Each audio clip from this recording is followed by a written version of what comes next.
Fast and Furious is blowing wide open. The nightmare, Obamacare, written by the insurance companies to rip everybody off, is in place. It's all going to get broken down here.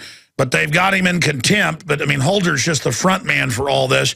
Investigative journalist Wayne Madsen of WayneMadsenReport.com was on the nightly news about 6 months ago. And then he reiterated this about 3 months ago, last time he was on with us, that Judge Roll had been shot to cover up gun running through Arizona into Mexico. And since then, news has come out that these different towns and cities were involved, not from Texas, from West Texas all the way to Arizona, and that had been really a hit. He has a federal confidential informant. He formerly worked, of course, for the NSA. He's a great investigative journalist. But I remember in the interview we're talking about, oh, they've got proof in Congress. I'm told they're wiretaps. So I remember you talking about that. So recap, because that means you were the first person I know of to break these wiretaps that Issa has now read into the record that indeed there were confidential wiretaps of people in the Justice Department, or proving that they knew and were directing this.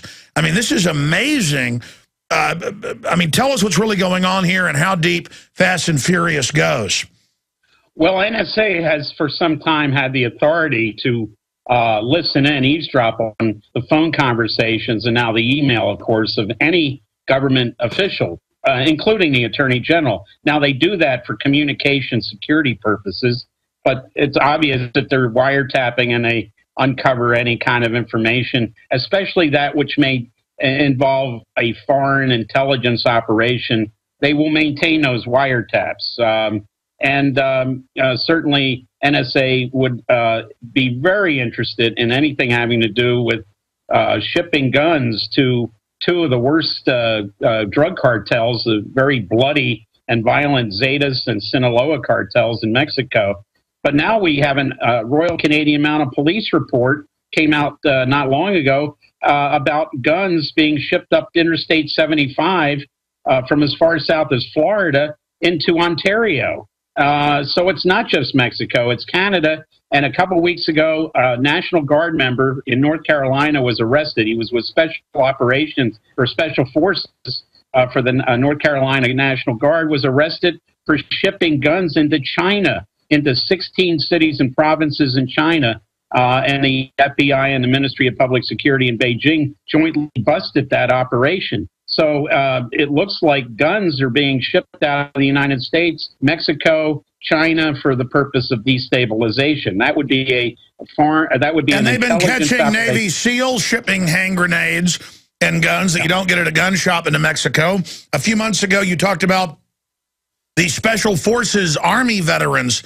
A gang of black guys were caught shipping them into Mexico and drugs back in. I mean, this is just massive what's going on. So tell us about the wiretaps, though, because I remember you being the first person. It was like out of the blue. And I'm like, wow, there's wiretaps. I mean, how did you get that? I mean, not who was your source, but I mean, what did they tell you?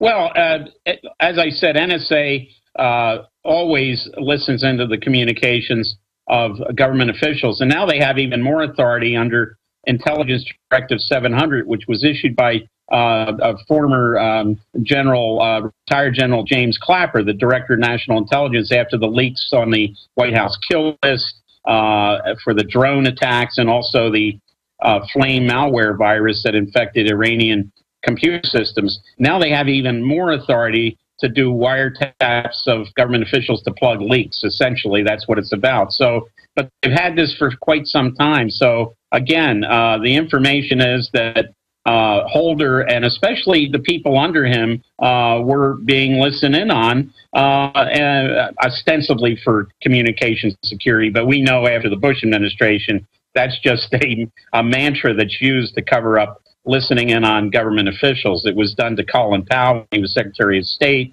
and it was done to several other... When you were at the NSA, yeah. I mean, I know you were compartmentalized, but you worked in some highly classified areas, I know, from bios I've seen out there.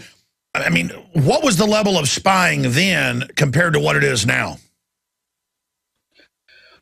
Well, it wasn't. There were rules in place not to just conduct surveillance merely for political intelligence purposes. But that all changed after 9/11. Now anything's fair game. But even before 9/11, there's NSA documents to show that when she was First Lady, Hillary Clinton was being eavesdropped upon for some of her international operations she was involved with, and also former President Jimmy Carter was being eavesdropped upon when he was trying to negotiate a peace settlement in Bosnia. His phone calls were listened in on when he was in Sarajevo, the Bosnian capital. But now it's much worse. Now all you need is they've got blanket authority, basically, to eavesdrop on anyone, and that would include, of course, the President of the United States, again, for communication security purposes. What does it signify? Because obviously there were gun-running scandals before, and normally if Holder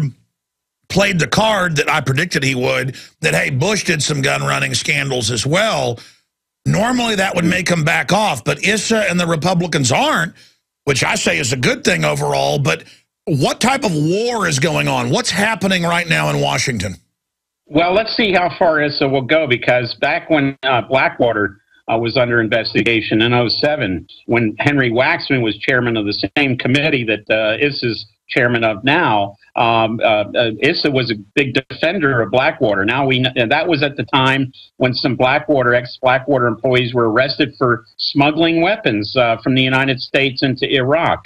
And Issa came to Eric Prince, the CEO of Blackwater, came to his defense and said this was a political witch hunt against Blackwater.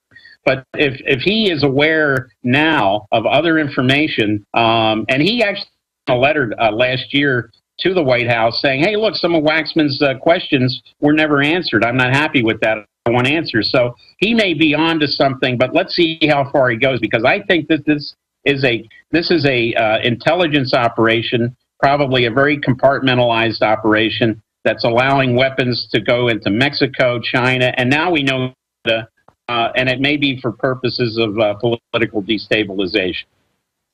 Well, no kidding. I mean, that's what Selica Still told us 6 years ago. He said they're training people in South Texas.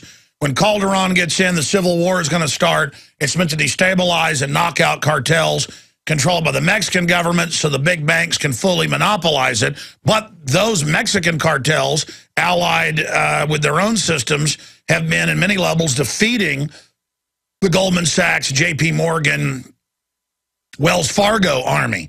And by the way, folks, it's in, if you're a new listener, you're like, well, that's quite an accusation. 2 years ago, it was in Bloomberg and Associated Press, $376 billion laundered by Wells Fargo and Wachovia in just a 2-year period. I mean, obviously, $500 billion a year in narcotics money into the U.S. is not being hidden in the crack house closets or in their mattresses. Right, and we have to remember we have a presidential election in Mexico this Sunday, day after tomorrow, where the Institutional Revolutionary Party that ruled Mexico for many years may come back into power.